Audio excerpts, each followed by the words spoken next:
I want to have a quick conversation with you and tell a story about this student. They now have 9 properties in their portfolio. They have 2 co-living properties in Sydney, and he actually said to me, if I had known, we would have bought more of those. Now the reality is you did know, you were shown, you were told, but it's different when the money's dropping into your bank account every week, right? You realize, wow, what an amazing property. Huge capital growth, huge rental incomes on those properties. And he's like, man, we should have bought more of those.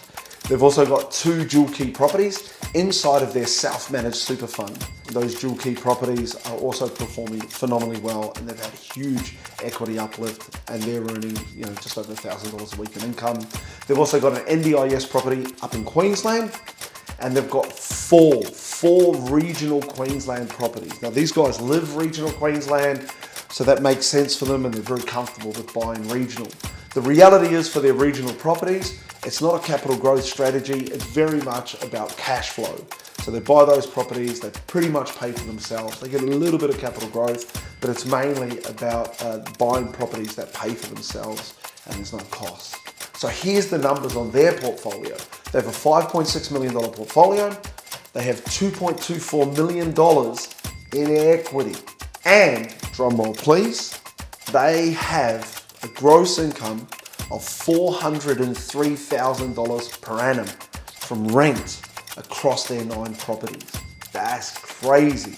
What that means, they hit the level 3 Millionaires Club goal every 2.5 years. They get $1 million in rental income, gross rental income, every 2.5 years. And they're ready to go for property number 10. So what I want you to do is, no matter where you're at on your property journey with Teach Me About Property, I want you to pause, reflect, and look back.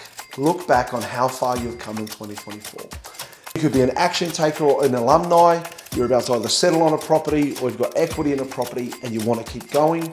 Pause, reflect, and take a look at how far you've come. Or if you're a TMAT Millionaires Club student, if that's you, and you've got big dreams, you're taking massive action, and you're ready to go again, pause, reflect, and have a look at what you've accomplished in 2024.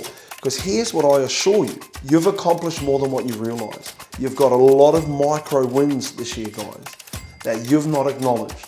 I assure you that there's been personal growth. I assure you that there's been some challenges that you've had to overcome. There's been some setbacks.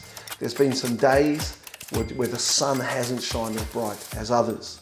But all of those come together to set you up. As long as you go back, you look at the lessons, you take the lessons, you take the magic from 2024. As long as you do that, then that'll set you up for the best year in 2025.